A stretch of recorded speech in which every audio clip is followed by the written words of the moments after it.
Hello and welcome to Oni's Fight Picks, where I'll be analyzing upcoming UFC events and giving you a breakdown of the best bets to take.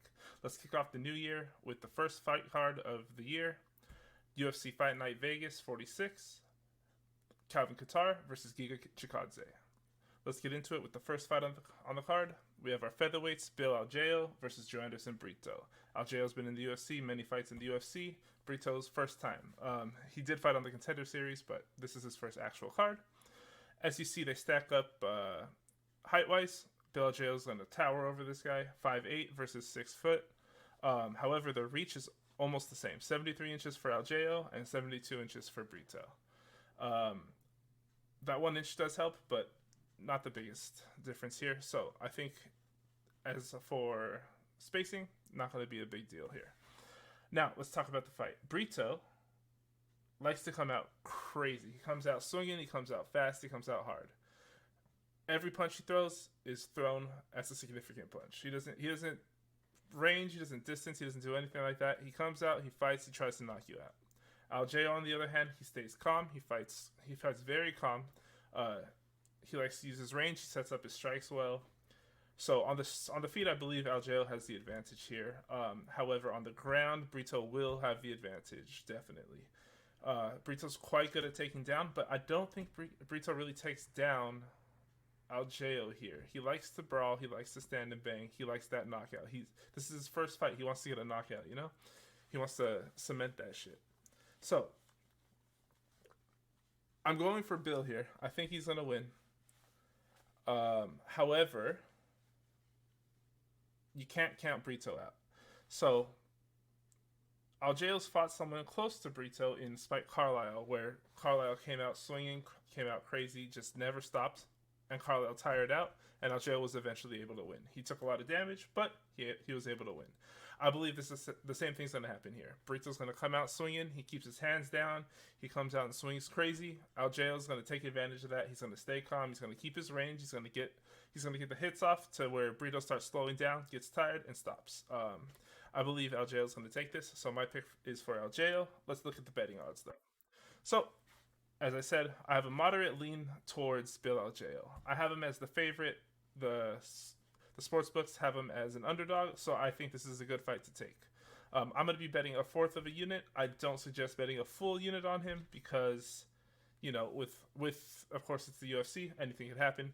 He can still get taken down. He can lose on the ground. So I don't believe this is a surefire thing, but I think this is a great fight to start with your bets. I'm going to be putting a quarter unit, so you guys can follow me if you'd like. Let's get on to the heavyweights now. For our heavyweights, we have Jake Collier versus Chase Sherman.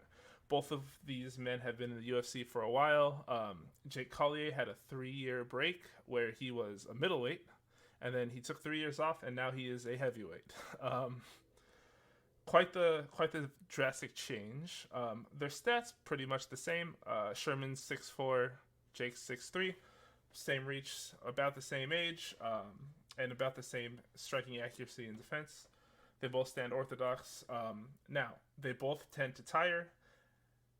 They both don't really have that knockout power, like one-shotted knockout power, but they both are very, very quick for heavyweights. They both move fast. They're agile. They hit fast. So I believe this is going to be a good fight as long as they don't tire too quickly. Jake Collier tends to tire after the first round. Chase Sherman, if he gets tired, it's usually second round or third round. But when he gets tired, he just comes to a complete halt. As you saw, Chase Sherman versus Porter, he was winning the fight. He was doing well. He had Porter on the ropes. He was dying. He was about to lose, and then just gave it up. He was tired. He couldn't move on, and Porter ended up taking the win. You know, I picked Sherman for this fight. It's very close. Jake Collier definitely has a chance. But if you see Vegas has Sherman as a dog, I think it's good to pick him. I think you'll have I have a moderate lean towards his pick, and I'm going to be betting half a unit on Sherman. So I think this is a great fight. This is going to be a great fight. As long as they can keep from getting tired. So, with that being said, let's move on to the next fight, and probably the most going to be one of the craziest fights of the night, possibly the fight of the night. Brandon Royval versus Rogerio Bontorin at flyweight. So, these guys, stats-wise, pretty much the same. Royval's a little bit taller. Royval stands southpaw, but they're both pretty aggressive on the feet. I think Royval's going to outstrike Bontorin. I don't think Bontorin has a chance standing up with him. And Royval is just so creative on the ground. I think he's going to be doing his little Imanari rolls and just going crazy on the ground if Bontorin does get him down. I think the only way Bontorin has a chance is if he can hold Royval there and just start pounding him. Honestly, with the submission game, I think Brandon Royval takes it. With the striking game, I think Brandon Royval takes it. But Bontorin has a fucking good chin, so I think this fight goes to the distance unless Royval gets a submission. I have Royval winning, and I believe Vegas has the same thing. Royval's the favorite here. But for me, I don't see much value in betting on this fight. Royval does tend to give up fights. His fight against Pantoja, he was winning the fight, and then he gave his neck up and lost the fight. It's for me. I'm not taking this bet. I suggest not taking the bet, but I do pick Royval to win, and I think it's going to be a great fight. So, having said that, let's move on to our next fight. The ladies tonight at flyweight. The ladies at flyweight: Katlyn Chookagian versus Jennifer Maia. Chookagian's got a 4-inch reach advantage. Maia is the better on the ground.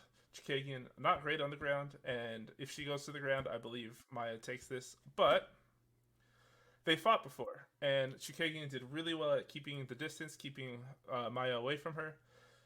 Chookagian has a weird karate kind of background, so she's going to just keep her distance with her feet, keep her distance with her arms.